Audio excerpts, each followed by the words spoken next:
कैसे हैं आप लोग। आज हम लोग 9th क्लास का चैप्टर 2 चालू कर रहे हैं जिसका नाम है गति। ठीक है, मोशन। लेक्चर नंबर 1 इसमें हम लोग पहला ले रहे हैं। ठीक है, इसके अंदर हम लोग बात कर रहे हैं विराम के बारे में। ठीक है ना।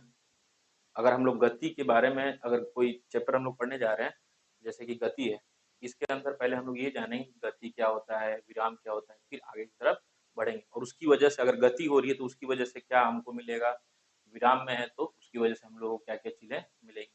ठीक है ना। तो पहला चीज जो डेफिनेशन मैंने लिखा है यहाँ पे, ठीक है ना, यहाँ पे लिखा हुआ है विराम क्या होता है, रेस्ट। यदि किसी किसी वस्तु की यदि किसी वस्तु की स्थिति अन्य वस्तुओं की अपेक्षा समय के साथ नहीं बदलती है तो उस वस्तु को विराम में कहा जाता है। यानी कि if position of an object does not changes with respect to other object with passage of time then that object is called in at rest. ठीक है, यानी कि अगर हम लोग बात कर रहे हैं किसी भी ऑब्जेक्ट के लिए, किसी वस्तु के लिए कि वो कब विराम में है, कब वो गति में। डिफिनेशन मेरे हिसाब से आप लोग लिख लीजिए यहाँ से, मैं जो मेरे को जो समझाना है वो मैं समझा देता हूँ। ठीक है ना। तो कोई भी वस्तु विराम में तब कही जाएगी जब वो समय के साथ साथ उसके स्थिति में कोई बदलाव नहीं हो रहा। ठीक है ना। जैसे कि अगर वो पॉइंट ए पे खड़ी है, यहाँ पे वो खड़ी है और समय बदलता गया और वो वहीं की वहीं पड़ी है। ठीक है ना। समय बदला, अगर मैं ग्राफ के हिसाब से समझाऊं तो वो वाई अक्ष पे था, वाई अक्ष पे था, वो कोई वस्तु वाई अक्ष पे है, इधर हमने ले लिया, दूरी ले लेते हैं। ठीक है, इस अक्ष पे, और इस अक्ष पे हम लोग क्या ले लेते हैं, समय ले लेते हैं। ठीक है ना, यानी कि टाइम ले लिया हमने यहाँ पे, और इधर हमने क्या ले लिया, डिस्टेंस। ठीक है ना, डिस्टेंस ले लिया हमने इसमें। अगर मैं बोलूं कि कोई वस्तु यहाँ पे या फिर ये हमारा ओरिजिन है तो समय चेंज होते जा रहा है। ठीक है ना, यहाँ पे 1 सेकेंड मान लेते हैं हम लोग, 1 सेकेंड है, 2 सेकेंड है, समय चेंज हो रहा है लेकिन वस्तु के स्थिति में कोई परिवर्तन नहीं है, यानी कि वो कोई डिस्टेंस कवर नहीं कर रहा है, वो एक जगह पे ही फिक्स है। ठीक है ना। तो ऐसे स्थिति में हम लोग क्या कहेंगे, वस्तु किसमें है, विराम अवस्था में। ठीक है ना, रेस्ट में। ठीक है। और अगर कोई वस्तु समय के साथ साथ, ठीक है ना, वो भले ही धीरे थोड़ा ही चल रही हो, 2 घंटे में 1 मीटर ही चल रही हो, और 1 सेकेंड में 1 मीटर चल रही हो, उससे मतलब नहीं है हमको। हमको सिर्फ इतना मतलब है कि वो समय के साथ उसके स्थिति में परिवर्तन हो रहा है या नहीं हो रहा है। अगर हो रहा है तब हम उसको क्या बोलेंगे कि वो गति में है, अगर परिवर्तन नहीं हो रहा है तब हम उसको बोलेंगे कि वो विराम अवस्था में। ठीक है ना। ये दोनों जो हमारे टर्म है, ठीक है ना, दोनों जो हमारे टर्म है, विराम, मोशन, जो हम लोग विराम की बात कर रहे हैं या फिर गति की बात कर रहे हैं, रेस्ट या फिर मोशन की बात कर रहे हैं, ये दोनों एक अपेक्षित टर्म है। ठीक है ना, रिलेटिव टर्म है, एक दूसरे से रिलेशन है इन दोनों का। कहने का मतलब कैसे है, ये एक दूसरे से रिलेटेड है। अगर मैं यूं बोलूं कि अगर कोई चीज विराम में है तो उसको विराम में हम तभी बोलते हैं जब हम खुद विराम में। ठीक है ना। या फिर कोई चीज गति कर रही है तो एक गति नहीं कर रही होगी, दूसरी गति कर रही होगी, एक कंडीशन ये हो सकता है। और इसमें भी ये है कि दोनों की गति एक समान नहीं होनी चाहिए। जब दोनों की गति क्या हो जाएगी, एक समान हो जाएगी, तब वो एक दूसरे को अगर देखेंगे तो क्या लगेंगे कि वो किसमें है, विराम अवस्था में। ठीक है ना, रेस्ट में। लेकिन अगर जब उन दोनों की गति में परिवर्तन, अगर अंतर होगा, तब क्या कहलाएंगे, वो एक दूसरे को देखेंगे तो क्या समझ में आएगा कि वो गति कर रहे हैं। ठीक है ना। अगर दोनों की गति जो है या फिर जो हम चाल बोले, चाल अगर दोनों का क्या हो जाए, एक जैसा हो जाए, तब दोनों एक दूसरे के लिए कैसे हो जाएंगे, विराम में हो जाएंगे। और जब दोनों के चाल में अंतर होगा तब वो एक दूसरे को अगर देखेंगे तो कैसे लगेंगे कि वो गति कर रहे हैं, ठीक है ना। तो इससे ये निष्कर्ष क्या निकलता है, कंक्लूजन हमारा निकल के आता है कि गति और विराम कैसे टर्म है, अपेक्षिक टर्म है, रिलेटिव टर्म्स है, ठीक है ना। ये एक दूसरे से रिलेशन रखते हैं, कैसे मैंने बता दिया आप लोगों को। अगर कोई चीज है, मान लेते हैं हमारा ये ओरिजिन है, मूल बिंदु है, ये वाला हमारा मूल बिंदु है, ठीक है। और समय के साथ साथ ये हमारा समय है, इधर इधर टाइम है, इधर क्या है हमारा डिस्टेंस है, ठीक है, इधर क्या है डिस्टेंस है। अगर हमारा समय बढ़ रहा है, अगर मैं एक ग्राफ बनाऊं ऐसे, ठीक है, तो समय हमारा क्या हो रहा है, बढ़ते जा रहा है, लेकिन इसकी स्थिति में परिवर्तन अभी भी नहीं हो रहा है, क्योंकि हमारा ये जो अक्ष है वो किसका है, ये वाला एक्सिस किसके लिए हमने लिया है, टाइम के लिए। तो टाइम हमारा बढ़ते जा रहा है, लेकिन इसके स्थिति में कोई परिवर्तन नहीं हो रहा है, ठीक है ना। अगर मैं ग्राफ एक बता दूं कैसे, ये हमारा ग्राफ हो गया, ये हमारी क्या हो गई मूल बिंदु हो गया, और ये हमारा टाइम हो गया, टाइम का अक्ष हो गया, ये वाला हमारा डिस्टेंस के लिए हो गया, ये किसके लिए होगा डिस्टेंस के लिए। यहाँ पे क्या हो रहा है, हर सेकंड पे, यहाँ पे तो 0 0 है, ठीक है ना, यहाँ पे समय भी 0 है और दूरी भी 0 है, यानी कि डिस्टेंस और टाइम दोनों बोथ आर 0, ठीक है। बट जैसे जैसे हमारा समय यहाँ पे बढ़ते जा रहा है, वैसे वैसे हमारी दूरी क्या होते जा रही है, बढ़ते जा रही है। जैसे कि मैं 1 सेकंड पे बात करूँ, यहाँ पे मैंने 1 सेकंड मार्क कर लिया, तो यहाँ पे क्या हो रहा है, अगर ऐसे मिलाऊं मैं, तो यहाँ पे समय 0 से 1 पे आया, तो हमारा दूरी भी 0 से कुछ ना कुछ बढ़ा, ठीक है। वैसे ही अगर मैं यहाँ पे 2 सेकंड मार्क कर लूं, ठीक है ना, यहाँ पे मैं 2 सेकंड मार्क कर लेता हूँ, 2 सेकंड, ठीक है। अगर इसको मिलाऊं मैं, तो ये भी कुछ ना कुछ निकल करके आएगा। तो दूरी हमारी क्या होती जा रही है, लगातार बढ़ते जा रही है, और हमारा समय भी बढ़ते जा रहा है, ठीक है ना। तब हम लोग बोलेंगे क्या, ये वस्तु जो भी है ये कैसी है, गति में, अन्यथा हम लोग क्या बोलेंगे, ये विराम अवस्था में। तो मैंने ग्राफ बनाया है, जो ये एक सिंपल सा ग्राफ है, जिसमें ये पता चल रहा है कि समय बढ़ रहा है, लेकिन इसकी दूरी में कोई परिवर्तन नहीं आ रहा। लेकिन यहाँ पे इस ग्राफ से क्या पता चल रहा है कि समय भी बढ़ रहा है और दूरी भी बढ़ रही है, और समय जब और दूरी दोनों साथ में जब बढ़ रही है, इसका मतलब क्या है कि ये किसमें है, गति में, और ये किसमें है, विराम अवस्था में। तो ये दोनों ग्राफ हमने बनाया है किसके लिए, एक गति के लिए बनाया है, ये किसके लिए हो गया, ये वाला हमारा गति के लिए हो गया, ठीक है, और ये किसके लिए हो गया, विराम के लिए हो गया, ठीक है ना। जितने भी मैं डेफिनेशन लिखवा रहा हूँ उसको अच्छे तरीके से लिखेंगे, क्योंकि डेफिनेशन तो चेंज होना नहीं है, और जो कंसेप्ट की बात है, जो न्यूमेरिकल्स की बात होगी, जो इसमें आंकिक प्रश्न करवाए जाएंगे, मेरे हिसाब से उसमें अंतर आता है। और कोशिश यही रहेगी कि अगर कोई 9th क्लास का बच्चा अगर इसको देख रहा है, तो 9th क्लास का नॉलेज उसको भरपूर हो जाए, ठीक है ना। अगर कोई 11th में भी है और उसको अगर बेसिक अंडरस्टैंडिंग चाहिए, तो मेरे हिसाब से मैं जितना इस पे करवाऊंगा, उससे बेसिक तो उसका बहुत अच्छा हो जाएगा। भले ही कुछ अवकलन के समाकलन के जो क्वेश्चन होंगे वो मैं यहाँ पे नहीं करवा सकता, क्योंकि मैं स्पेशली 9th क्लास के लिए बनवा रहा हूँ, ठीक है ना। तो वो तो कवर इसमें नहीं हो पाएंगे, लेकिन हाँ एक बेसिक अंडरस्टैंडिंग जो है वो बहुत अच्छे लेवल की बन जाएगी। उसके बाद आप उसके ऊपर पढ़ेंगे तो 11th क्लास कवर हो जाएगा, ठीक है ना। इसके आगे हम लोग पढ़ेंगे गति के प्रकार, टाइप्स ऑफ मोशन, ठीक है ना। एक एक करके मैं यहाँ पे टाइप्स लिखवा रहा हूँ, जितने सिलेबस में है, सिलेबस के अकॉर्डिंग ही हम लोग चलते हैं। और भी प्रकार की गतियां होती हैं, लेकिन यहाँ पे मूलतः रूप से 3 या 4 लिखवाऊंगा, जिसको कि आप लोग नोट डाउन कीजिएगा, और मैं उसको समझा भी दूंगा। लेकिन हम लोगों को जो पढ़ना है गति, वो रैखिक गति ही पढ़नी है, ठीक है। सर्कुलर भी पढ़ना है, वृत्तीय गति भी पढ़नी है, लेकिन बहुत कम नॉलेज लेना है उसका, क्योंकि ये अपने सिलेबस में ज्यादा है ही नहीं, ठीक है ना। तो अभी मैं लिख रहा हूँ यहाँ पे, और उसको आप लोग नोट डाउन कीजिएगा और समझते चलेंगे। अब हम लोग देख रहे हैं आगे गति के प्रकार, टाइप्स ऑफ मोशन। इसमें पहला हम लोग देख रहे हैं गति, रैखिक गति, ठीक है, लीनियर मोशन। यदि कोई वस्तु सीधी रेखा या वक्र रेखा पर चलती है तो रैखिक गति कहलाता है, ठीक है ना। If an object move on a straight line और a curve line, then it is called linear motion, ठीक है ना।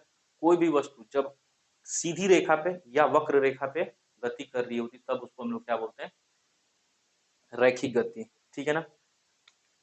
सीधी रेखा तो हम लोगों को पता है, सीधी रेखा ये होती है, वक्र रेखा होती है हमारी ऐसे, ठीक है ना, इसको हम लोग क्या बोलते हैं, वक्र रेखा।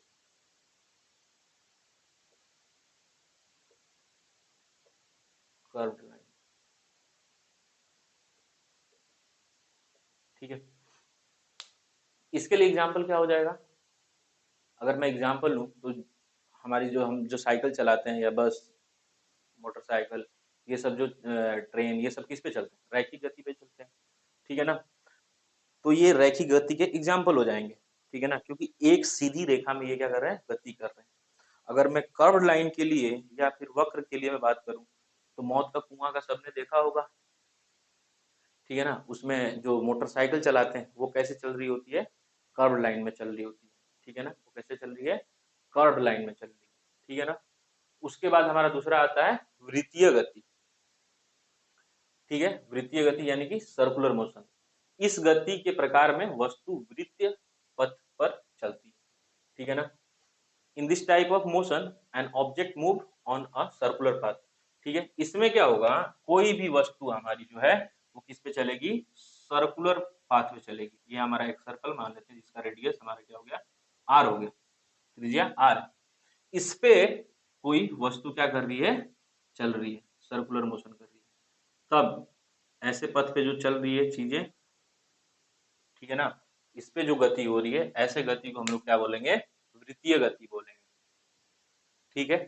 फिर उसके बाद आता है हमारा तीसरा आवर्त गति, पीरियोडिक मोशन।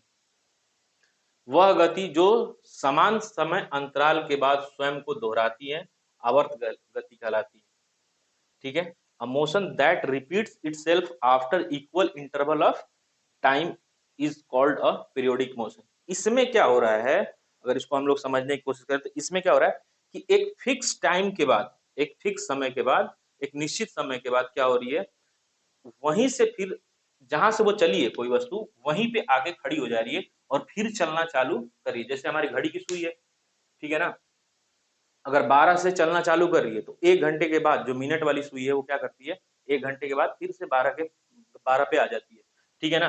तो उसका एक समय फिक्स है, ठीक है ना, उसका जो समय अंतराल है वो फिक्स है, 1 घंटे के बाद ही वो रिपीट करेगी, ठीक है। अगर घंटे की सुई की बात करें तो वो 12 घंटे के बाद रिपीट करेगी, ठीक है ना।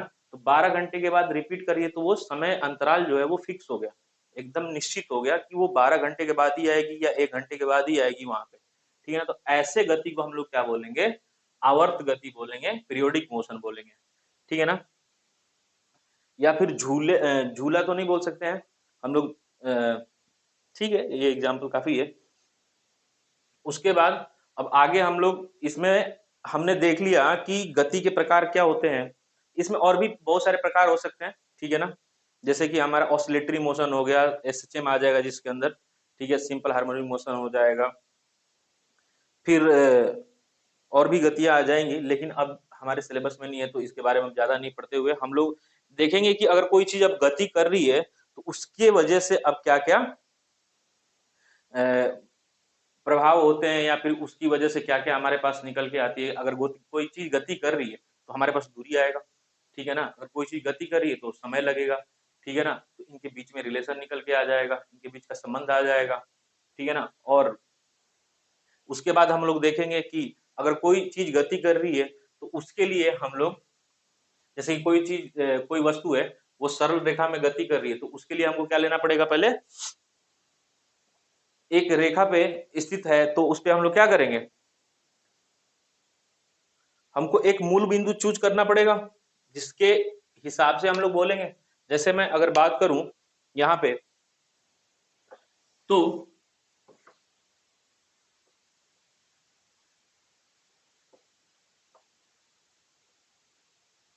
अगर हम लोग मान लेते हैं कि ये हमारा ये एक रेखा हो गया, इस पे अगर कोई चीज गति कर रही है तो हमने मान लिया कि ये हमारा क्या है, मूल बिंदु है, ठीक है। तो इससे आगे की तरफ अगर बढ़ रही है तो हम लोगों को क्या करना पड़ेगा, पहली बात कि हम लोग दिशा का समझ ले, थोड़ा सा दिशा हम लोग कैसे चूज करते हैं, ठीक है ना, कैसे लेते हैं। तो ये हमारा इधर की तरफ क्या होता है, ईस्ट होता है, इधर वेस्ट होता है, ऊपर की तरफ हमारा क्या होता है, नॉर्थ होता है, पूरब पश्चिम उत्तर, और ये क्या हो जाएगा, दक्षिण हो जाएगा, साउथ हो जाएगा, ठीक है ना। इसी हिसाब से अगर मैं अक्ष की बात करूं, ठीक है ना, तो अक्ष की बात करूं तो मैं इधर की तरफ हम लोग एक्स लेते हैं, इधर की तरफ हम लोग एक्स डैश लेते हैं, या फिर एक्स माइनस का हो जाता है, इधर वाई होता है और इधर इधर वाई डैश हो जाता है, और ये हमारा क्या हो जाता है, मूल बिंदु हो जाता है। अगर मूल बिंदु से हम लोग किधर की तरफ जा रहे हैं, राइट साइड की तरफ जा रहे हैं, तो जो भी हम दूरी तय करेंगे उसको हम लोग किस में लेंगे, धनात्मक लेंगे, ठीक है ना, उसको हम लोग क्या लेंगे, धनात्मक लेंगे। अगर मूल बिंदु से हम लोग पीछे की तरफ आ रहे हैं, ठीक है, मूल बिंदु से हम लोग पीछे की तरफ आ रहे हैं, तो वो क्या हो जाएगा, ऋणात्मक हो जाएगा। लेकिन अगर मैं आपसे बोलूं कि आप मूल बिंदु से लेफ्ट साइड में गए, 2 किलोमीटर चले, और 2 किलोमीटर आपने दूरी तय करा, और आके मेरे से बोला कि 2 किलोमीटर में चल के आया, ठीक है ना। अगर मैं बोलूं कि नहीं, आप 2 किलोमीटर नहीं, -2 किलोमीटर चले, तो दूरी को हम लोग माइनस में नहीं ले सकते, ठीक है, क्योंकि दूरी जो हमने तय करी है वो जो भी होगा वो क्या होगा, एक धनात्मक होगा। लेकिन जब हम लोग क्वेश्चन करते हैं तो उसमें हम लोग जरूर कैलकुलेट करते हैं कि निगेटिव आ सकता है या पॉजिटिव आ सकता है। जब हम लोग विस्थापन पढ़ेंगे तो विस्थापन हमारा निगेटिव भी हो जाता है, ठीक है ना। तो विस्थापन के लिए सिर्फ अप्लीकेबल है, क्योंकि विस्थापन के पास दिशा होता है, और गति दूरी के पास हमारे सिर्फ क्या होता है, परिमाण होता है, ठीक है ना, मैग्नीट्यूड होता है। तो इस वजह से हमारा पॉजिटिव और नेगेटिव कहाँ पे काम नहीं करता है, गति के दूरी के केस में, लेकिन डिस्प्लेसमेंट के केस में जरूर काम करता है, ठीक है। तो पहले हम लोग मूल बिंदु चूज कर लेंगे, मूल बिंदु ले लेंगे, और उसके बाद हम लोग गति के बारे में देखते हैं। फिर उसमें हम लोग पढ़ेंगे कि दूरी क्या होती है और विस्थापन क्या होता है, ठीक है। अगर कोई भी पार्टिकल है, कोई भी ऑब्जेक्ट है, अगर वो क्या कर रही है, गति कर रही है, ठीक है, तो वो कुछ ना कुछ दूरी तय करेगी, ठीक है, कुछ ना कुछ दूरी तय करेगी। तो किसी भी टाइम इंटरवल के अंदर, किसी भी समय अंतराल में चली गई दूरी को हम लोग जो हम लोग चलते हैं उसी को हम लोग क्या बोलते हैं, दूरी बोलते हैं, ठीक है ना। और विस्थापन की अगर बात करें तो किसी भी एक फिक्स डायरेक्शन में, निश्चित दिशा में तय की गई दूरी को हम लोग क्या बोलते हैं, विस्थापन बोलते हैं, ठीक है ना। तो दूरी और विस्थापन मेरे हिसाब से समझ में आ गया होगा आप लोगों को। अब अगर विस्थापन है हमारे पास, तो विस्थापन के पास क्या होता है, विस्थापन के पास क्या होता है, इसके पास, इसके लिए मैं लिखूं तो उसके पास क्या होता है, दिशा होता है और परिमाण भी होता है, यानी कि डायरेक्शन होता है, और क्या होता है इसके पास, मैग्नीट्यूड होता है विस्थापन के पास, यानी कि डिस्प्लेसमेंट,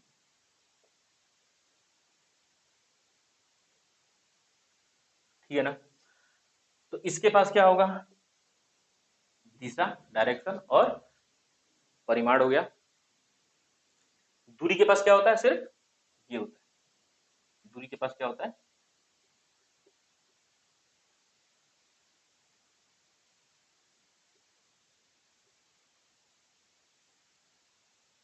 यानी कि मैग्नीट्यूड होता है।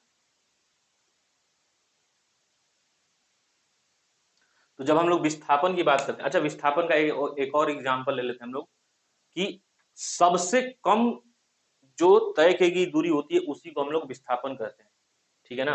सबसे कम तय की गई दूरी को हम लोग क्या बोलते हैं, विस्थापन बोलते हैं। यहाँ पे लिख लें, विस्थापन के लिए सबसे कम तय की गई दूरी को विस्थापन कहते हैं,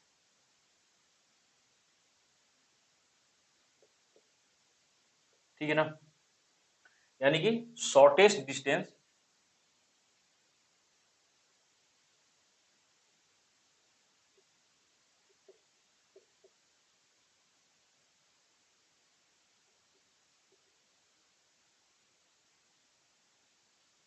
शॉर्टेस्ट डिस्टेंस ट्रेवल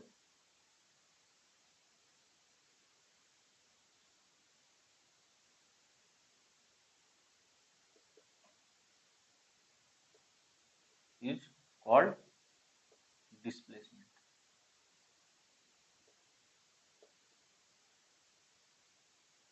ठीक है ना।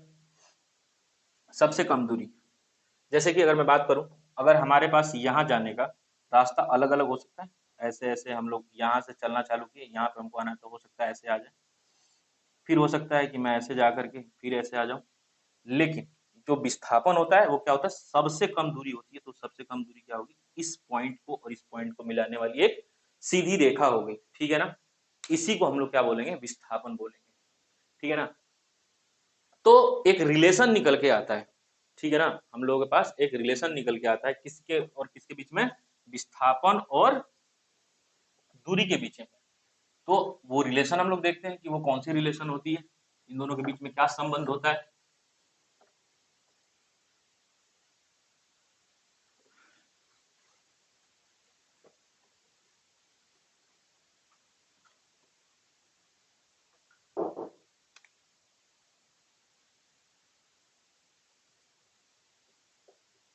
दूरी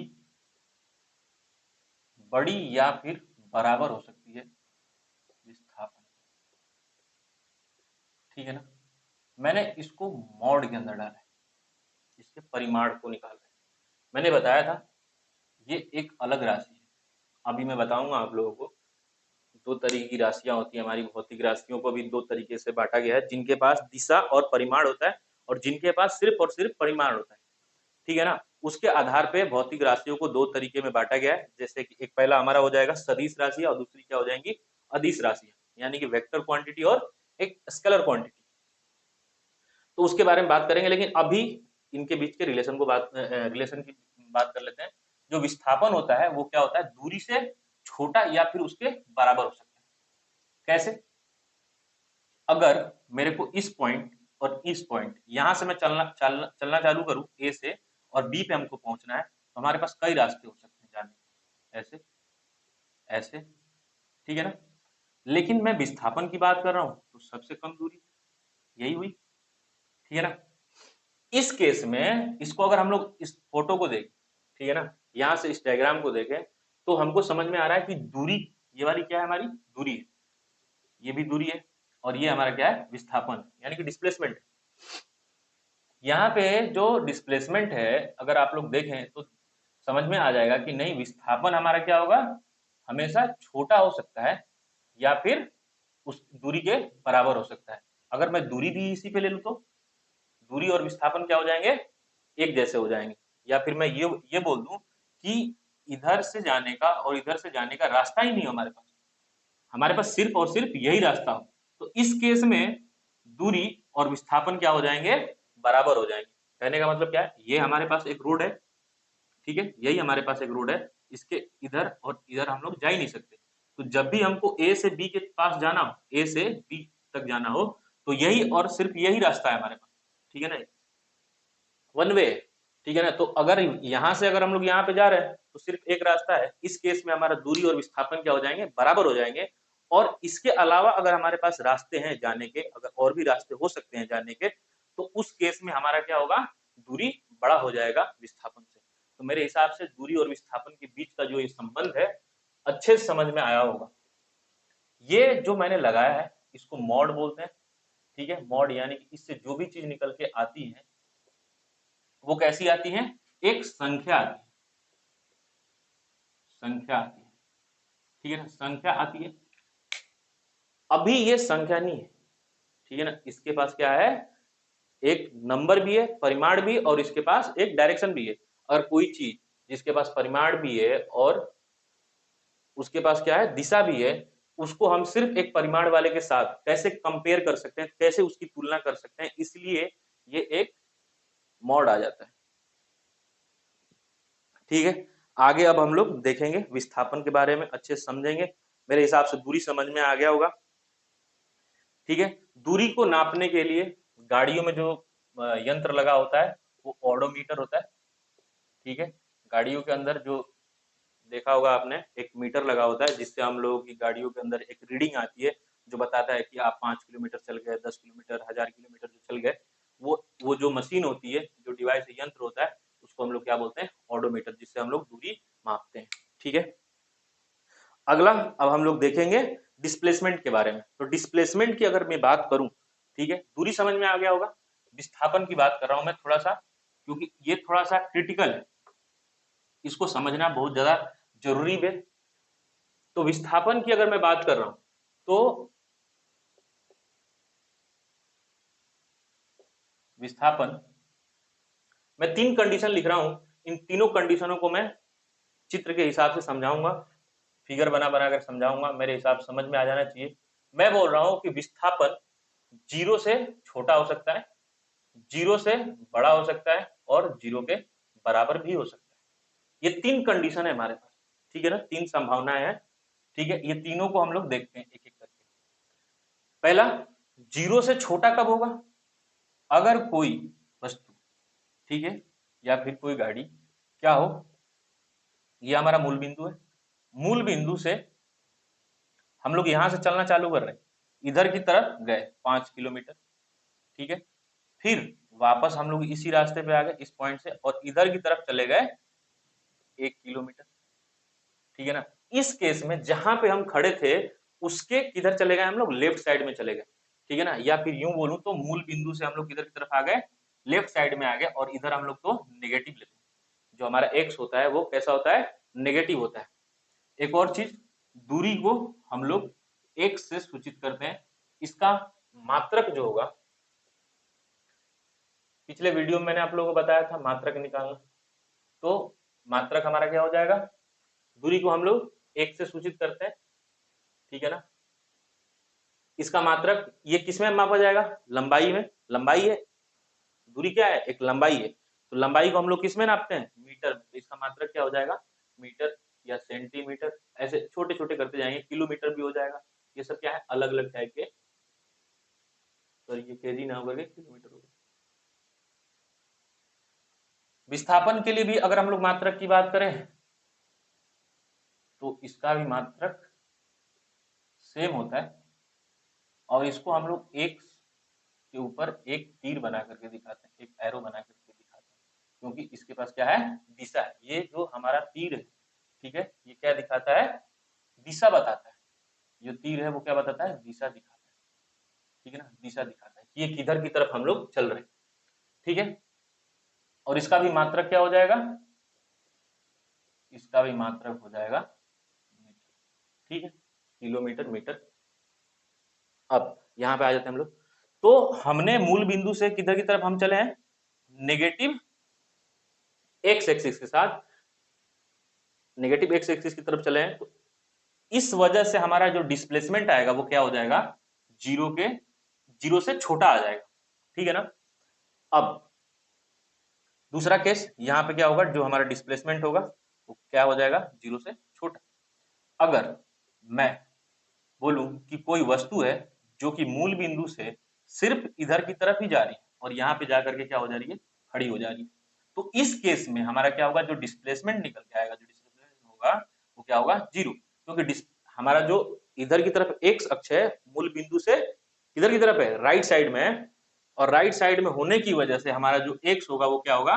पॉजिटिव होगा, और जब एक्स हमारा जब पॉजिटिव होगा यानी कि दूरी हमारा, विस्थापन क्या हो जाएगा? हमारा धनात्मक हो जाएगा, पॉजिटिव हो जाएगा। बात समझ में आया? तीसरा केस मैं लेके चल रहा हूं, कोई वस्तु ए से चलना चालू कर रही है, किधर की तरफ? इधर की तरफ, यहां पे आई, और यहां से फिर वो क्या कर रही है? रिटर्न हो जाती है, और फिर आके वो कहां खड़ी हो जाती है? ए पे। पहले क्या की उसने? ए से चलना चालू किया और बी पे चली गई, जाने के बाद बी से फिर से वो कहां पे आ जाती है? ए पे आ जाता है, ठीक है ना। तो ए पे आने के बाद पहले वो चला पॉजिटिव एक्स एक्सिस में, अब वो चलना चालू कर रहा है नेगेटिव एक्स एक्सिस में। इस वजह से मान लेते हैं कि ये टोटल दूरी हमारा क्या है? 5 किलोमीटर है। तो अभी हमने जो चला वो 5 किलोमीटर, ठीक है। अगर मैं पूरा ओवरऑल देखूं कि यहाँ पे आने के बाद, तो इधर जब हम चलना चालू कर रहे हैं इस पॉइंट से, तो अब हमारा मूल बिंदु यहाँ पे हो जाएगा, ठीक है। अब मूल बिंदु से हम लोग देखेंगे किधर की तरफ जा रहे हैं। अगर हम लोग मूल बिंदु से किधर की तरफ आ रहे हैं? लेफ्ट की तरफ, तो हमारा जो विस्थापन होगा वो क्या हो जाएगा? निगेटिव का 5 किलोमीटर। तो ये दोनों कैंसिल होकर हमारा क्या हो जाएगा? विस्थापन जीरो हो जाएगा, जब बिंदु बी से ए पे कोई वस्तु आ जाएगी, ठीक है। कंडीशन क्या था? ए से बी पे गई, बी से ए पे आ गई, तब हमारा जो विस्थापन हो जाएगा वो जीरो हो जाएगा। लेकिन दूरी की बात करें तो दूरी दूरी दूरी में हम लोगों ने दिशा का तो कोई जिक्र ही नहीं किया, ठीक है ना। उस केस में हमारा जो दूरी निकल के आएगा वो कितना हो जाएगा, 5 किलोमीटर प्लस का 5 किलोमीटर बराबर कितना हो जाता है, 10 किलोमीटर।